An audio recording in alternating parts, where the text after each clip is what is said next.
on the front pages of the papers, and of course we usually will start with this day. But by the way, we'll be welcoming Emmanuel. But let's look at this day. This day newspapers, the headline says, concerns mount over National Assembly's amendment of Electoral Act to boost, this is what this day is saying, to boost Lawan's chances. It has about 2 riders there. Senior lawyers split on appeal court's voiding of judgment striking down section 8412 of the Electoral Act. Despite ruling, appellate court insists section unconstitutional, breaches section 42 subsection 1A of the Constitution. That's another matter altogether that has to be looked at. 2023, Wajuba Ono Akpabio resigned following Buhari's directive. The reign of resignation is falling. It has about 5 riders, Amechi Malami, Silva and Gige. Others yet to comply. Will consult with President. My constituents, Labour Minister declares they have up till May 16 to vacate office, says Mohammed, and it's with immediate effect. Shehu clarifies. CSOs commend the president. What again do you have here?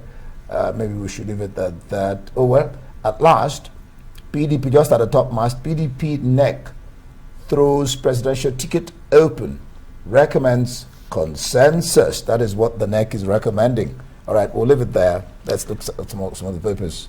Similar headline here on the Guardian newspaper this morning. Electoral Act, 3 ministers resign, others in a fix. All right, we'll go to Guardian. Did you just do okay, you did Guardian. All right, let's look at The Nation. Quit order, how Buhari shocked ministers at FEC. They're calling it shock. Wajuba's resignation sparked presidential action. President unhappy with MFLS court case. Akpabio Ono exit. And then, of course, Tinubu optimistic on ticket. Ex-Lagos state governor submits nomination form. Oshibajo, Wajuba, Bakare, Amosu return forms. Right. The Punch newspaper this morning, leading headline, ministers exit ahead primaries. Buhari bounds to pressure. APC panel may demand resignation letters. The leading photo here on the front page of the Punch newspaper. Obviously, some people protesting. It's captioned, "It's wicked owing us pensions." Protesting Civil War veterans lament.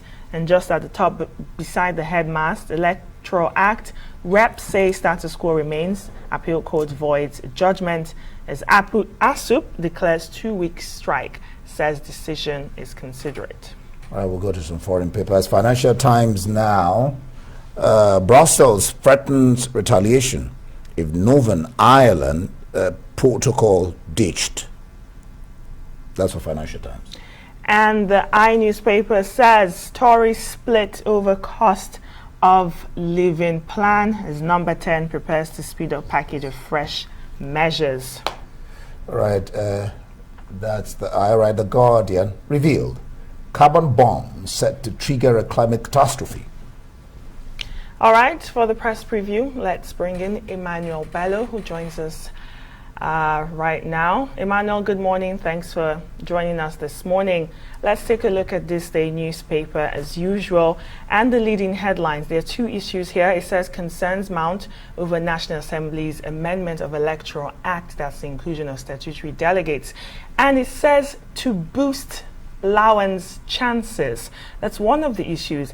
And you look at the rider there, it says senior lawyers, and I think not only senior lawyers, Nigerian citizens as well, is split on the appeal court's voiding of the judgment striking down section 8412 of the Electoral Act. And you know they also went ahead to insist that that section violates section 42 of the Nigerian Constitution. What are your thoughts on these 2 issues? Well, essentially, is the contradictions that that's the story brings up, especially the apart from the legal tussle, it's also the issue of an individual, especially the way they put it, Lawan, the Senate president, and I think his name showing up on the headline says a lot. Not many people, are aware that he's of course he's in the race for the presidency and all of that. So this brings it up, and This gives him undue advantage. If you read that story very well, he gets a lot of advantage from that, because now he's going to have statutory delegates who are going to. So if they should go for when they go for the convention down the line, he is going to be one of the major beneficiaries of the new changes that are about to happen. But will the president even assent to this? Is the issue? Is another issue that is dug in this particular situation. Remember that this same situation has occurred in the past between the National Assembly and the presidency, where he gave some form of there was some form of gentleman arrangement or understanding between the president and the National Assembly, and they defaulted. So what's the president going to do this time around? Is he going to, is he going to wade into this? Is he going to accept the amendments and then, of course, sign this? Some people have also questioned the legality of it, even the finance with which this is done.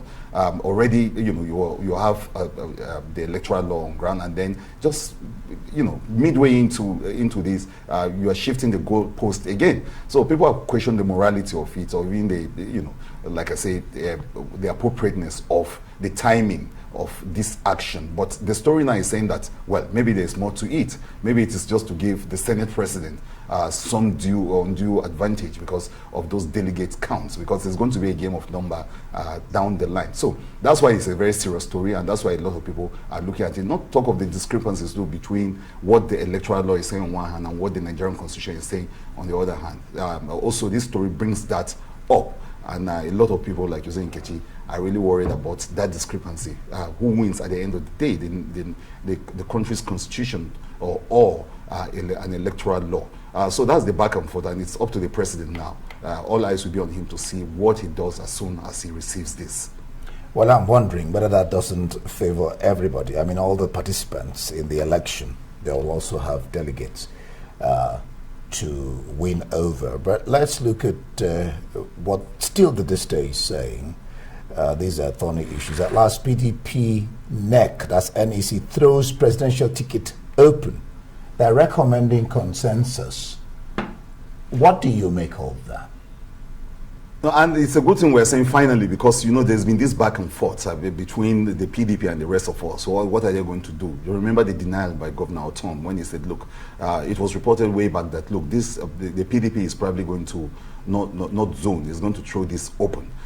With this story that's been put to rest last night with the decisions taken by the highest decision-making body of the party, that it's going to be thrown open, and they are jettisoning zoning. Remember that a lot of stakeholders, especially from the south, who say that, look, the PDP must have the guts and the courage, the political correctness to zone its presidency to the south, certainly maybe to the southeast.